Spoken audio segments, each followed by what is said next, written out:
Përmbledhja e ngjarjeve kryesore të ditës në Radio 7. Relativisht të qëndrueshme komentoi gjendjen nga koalicioni Vlen, kryetari i Aleancës për Shqiptarët në Republikën e Maqedonisë së Veriut, Arben Taravari, i pyetur nëse ka kërkuar 40% të kandidatëve në zgjedhjet lokale gjatë mbledhjes me liderët e koalicionit Vlen. Arben Taravari tha se për momentin është i përqendruar në temat shëndetësore, kreu i Aleancës nuk u përgjigj nëse do ta braktisë koalicionin. Ова е ирелевантно за темата која што ја разговараме денеска. Меѓу коалицијски разговори тоа се веќе политички теми. Ја мислам дека денеска повеќе ја сум фокусиран на темата здравство. Во коалицијата Влен состојбата е релативно стабилна и во владината коалиција се е во ред до сега. Kjo është e parëndësishme për temën që po flasim sot. Bisedimet mes koalicioneve janë temë politike. Unë mendoj se sot më tepër jam i fokusuar në temën e shëndetësisë. Në koalicionin Vlen gjendja është relativisht e qëndrueshme dhe në koalicionin qeverisës gjithçka është në rregull deri më sot, deklaroi Taravari. Shtyhet seanca e Këshillit të Prokurorëve Publik në Maqedoninë e Veriut e parashikuar për shqyrtimin e propozimit të qeverisë për shkarkimin nga funksioni i prokurorit publik. Mbledhja, siç informoi kryetaria e Këshillit të Prokurorëve, Dushica Dimitreska, është shtyrë për shkak të mospasjes së quorumit, mungesës së 3 anëtarëve dhe për gjithçka më tutje do të informohet publiku. Afatet për shqyrtimin e propozimit për shkarkimin e Kovacevskit ende vijojnë dhe Këshilli do të duhet ta shqyrtojë propozimin jo më shumë si javën e ardhshme. Kryeministri Stramickoski deklaroi se procedura për shkarkimin e prokurorit publik do të ndalet për momentin. Qeveria më 11 shkurt mori vendimin që të fillojë procedurë për shkarkimin e prokurorit shtetëror publik Kovacevski, i cili u zgjodh në këtë pozitë përpara një viti, ndërsa mandati i tij zgjat 6 vjet.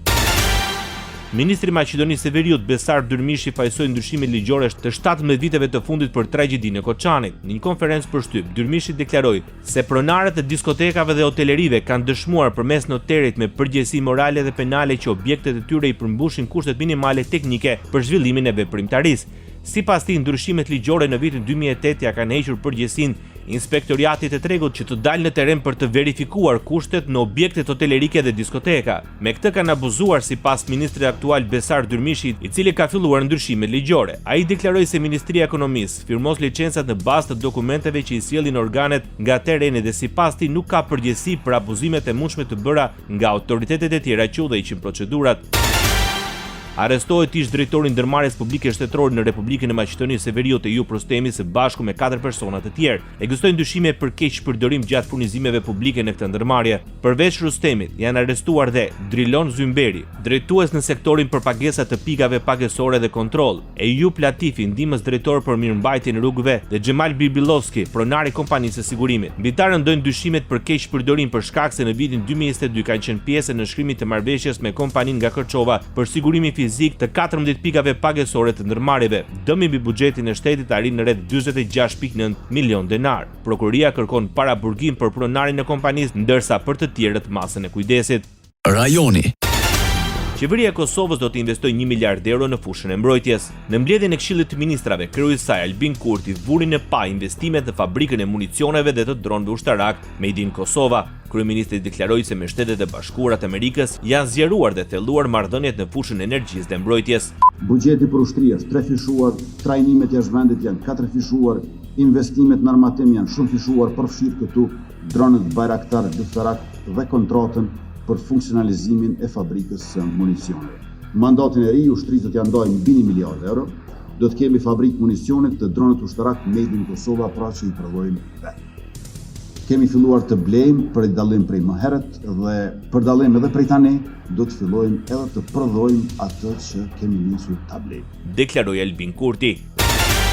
Nisma e Kosovës, Shqipërisë dhe Kroacisë për bashkëpunim në fushën e sigurisë dhe mbrojtjes është hapur edhe për aleatë e partnerë të Bashkimit Evropian dhe NATO-s që duan të kontribuojnë në ndërtimin e stabilitetit, sigurisë dhe qëndrueshmërisë në rajonin e Europës Juglindore. Në këtë mënyrë komentoi qeveria e Kroacisë deklaratën nënshkruar nga 3 vendet më 18 mars. Sipas saj, nismës mund t'i bashkojnë të gjitha vendet që po ashtu duan t'i ofrojnë mbështetje Kosovës dhe Shqipërisë në rrugën e tyre europiane dhe euroatlantike.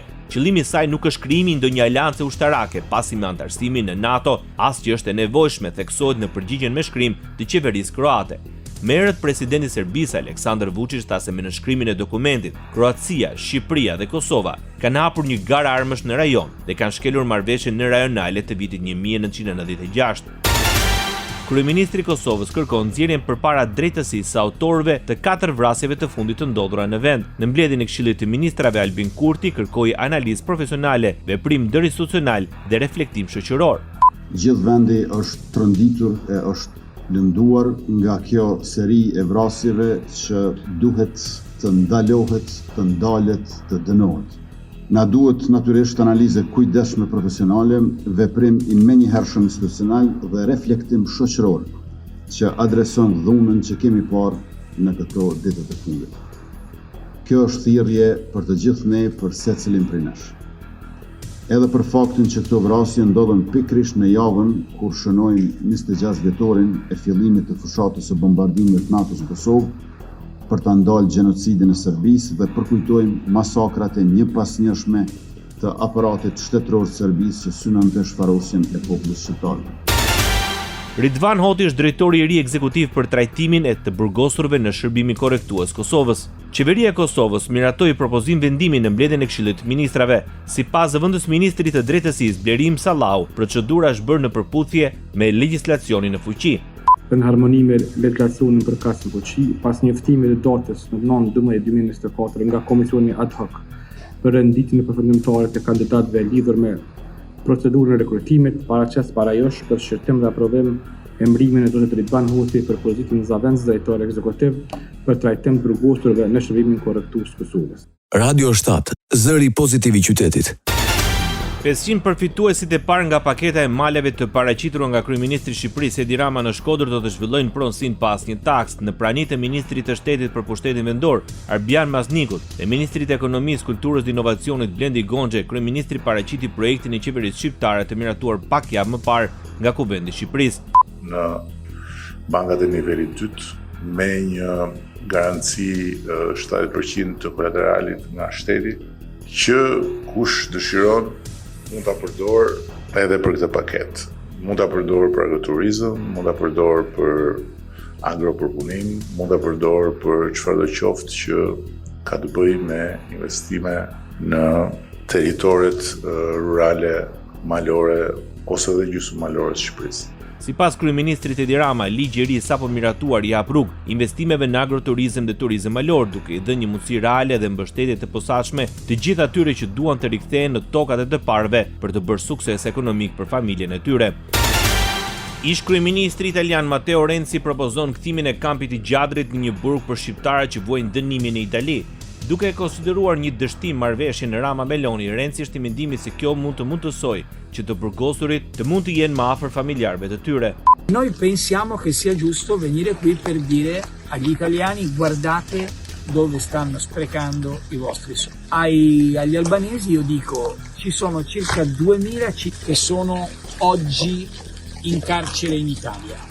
Prej muajsh tashmë Italia po shpenzon qindra miliona euro për të paguar këtë strukturë që është bosh. Në vend që të shkonin këto para për pensionet e pagat, faturat apo në ndihmë të rinjve, shkojnë këtu në një vend që nuk i duhet askujt e nuk duhet gjë. Është fryt një marrëveshje Rama Meloni të gabuar. Është e drejtë të vim këtu e të themi italianëve, shiko ku idhen parat tuaja. Shqiptarëve u themi se janë mbi 2000 shqiptarë që sot janë në burg në Itali. Nëse kjo strukturë e paguar nga italianët do të shërbente për të transferuar në burg, të burgosurit shqiptar mund të zhvendosen këtu. Kanë pranë familje dhe mbajtja e kësaj strukture mund të kishte kuptim, tha ish kryeministri italian Matteo Renzi. Vizita në Gjadër vjen pas vendimit të gjykatës italiane, e cila i dha të drejtë qeverisë italiane për marrëveshjen me Shqipërinë për emigrantët.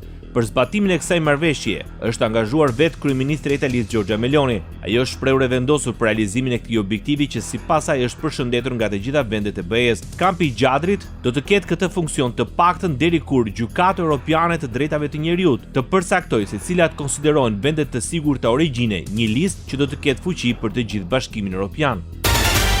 Shqipëria mori 64.5 milion euro para financim sipas planit të rritjes së Bashkimit Evropian për Ballkanin Perëndimor. Pagesa e parë mbështet reformat dhe investimet e Shqipërisë për të përforcuar vendin dhe për të afruar atë me Bashkimin Evropian. Lajmin e dha ambasada e BE-s në Tiranë me anë të një postimi në rrjetet social. Ambasadori i BE, Silvio Gozzato, uroi Shqipërinë për atë që ai quajti një moment të rëndësishëm në rrugtimin e saj të anëtarësimit në BE. Plani i rritjes nxit ekonominë, forcon sundimin e ligjit mbështet një Shqipëri më të gjelbër dhe fuqizon kapitalin njerëzor. BE qëndron me Shqipërinë në rrugën e saj drejt antarësimit, shkruan Gonzato. Me parafinancim nga Bashkimi Evropian, Shqipëria mori 30 milion euro kredi koncesionare për buxhetin e shtetit si mbështetje për zbatimin e reformave. Parafinancimi i mbetur prej 34.5 milion euro në grante dhe ua koncesionare do të injektohet drejt për drejt për investime në infrastrukturë në Shqipëri. Ne vlerësojmë këtë si një shenjë të qartë besimi nga BE në rrugën e reformave të Shqipërisë dhe progresin e qëndrueshëm drejt antarësimit në familjen evropiane. Ne përqafojmë plotësisht madhësinë e kësaj mundësie historike si dhe angazhimet përpara dhe jemi energjikisht të motivuar dhe të përgatitur për të vazhduar reformimin dhe përmbushjen me zell të kritereve për antarësimin e Shqipërisë në Bashkimin Evropian, tha kryenegociatorja Majlinda Duka. SPAK shtyn sërish me 3 muaj hetimet për ish-kryeministrin Arben Ahmetaj. Ai akuzohet për pastrim parash, fshehje të pasurisë dhe korrupsion pasiv. 23 qershori është afati i fundit për plotësuar hetimet e munguara në dosjen ndaj Ahmetajt. Kjo është hera e tretë që organi akuzës zgjat hetimet. Arben Ahmetaj ndodhet në arativ prej muajit korrik të vitit 2023. Ai u shpall në kërkim nga prokuroria e posaçme lidhur me përfshirjen e tij në çështjen e inceneratorëve. Dyshohet se gjatë funksionit të tij si ministër, mori disa akte për t'u mundësuar sipërmarrësve lidhjen e kontratave koncesionare. I pandehur dhe ish drejtori i teknologjisë e informacionit në Policinë e Shtetit Shqiptar Ervin Muça. Ai akuzohet për hyrje të paautorizuar në sistemet kompjuterike gjatë kohës së tij si drejtori i IT-s në Policinë e Shtetit. Organi akuzës arriti në përfundimin se drejtori i IT-s nuk ka informuar drejtorin e përgjithshëm të Policisë së Shtetit në lidhje me procedurat e backupit të dhënave të Teams dhe as nuk ka hartuar një plan veprimi për problematikat e konstatuara dhe veprimet e ndërmarra për rregullimin e tyre. Prokuroria e Tiranës thotë se të gjitha veprimet për kopjimin e të dhënave të Teams, Ervin Muça i ka kryer gjatë orëve të natës, ndërsa ka urdhëruar dhe punojësit për hapjen e portave USB. Ai vetë ka mohuar të jetë i përfshirë në ndërhyrje në sistemin Teams, duke theksuar se është i pafajshëm dhe ka deklaruar se nuk ka kopjuar asnjë të dhënë. Bota. Presidenti i Serbisë Aleksandar Vučić në Beograd me të dërguarin e Bashkimit Evropian në Kosovë, Peter Sorensen, pajisoi Kosovën se po bën pengesa të vazhdueshme në procesin e dialogut. Sipas Vučić, themelimi i asociacionit të komunave me shumicë serbe në Kosovë është parakusht për fillimin e një normalizimi thelbësor të marrëdhënieve. Në tetor të vitit 2023, të dërguarit e atëhershëm të BE-s, SBA-s, Francës, Gjermanisë dhe Italisë i ofruan Kosovës dhe Serbisë një draft statut për asociacionin e komunave me shumicë serbe. E ëna është afati i fundit që Serbia ka nga gjykata europiane për të drejtat e njeriut për të sqaruar informacion mbi përdorimin e topit zanor në protestën e 15 marsit. Shteti toni është dhënë afat deri më 31 mars të këtij viti për të deklaruar nëse janë përdorur mjete të palishme kundër protestuesve, cila është baza ligjore për përdorimin e supozuar të armëve të tilla, dhe cilat janë masat mbrojtëse kundër përdorimit arbitrar të mjeteve të tilla, njoftojnë organizatat e shoqërisë civile në Serbi. Ndoqët edicionin informativ të lajmeve në Radio 7, zëri pozitiv i qytetit.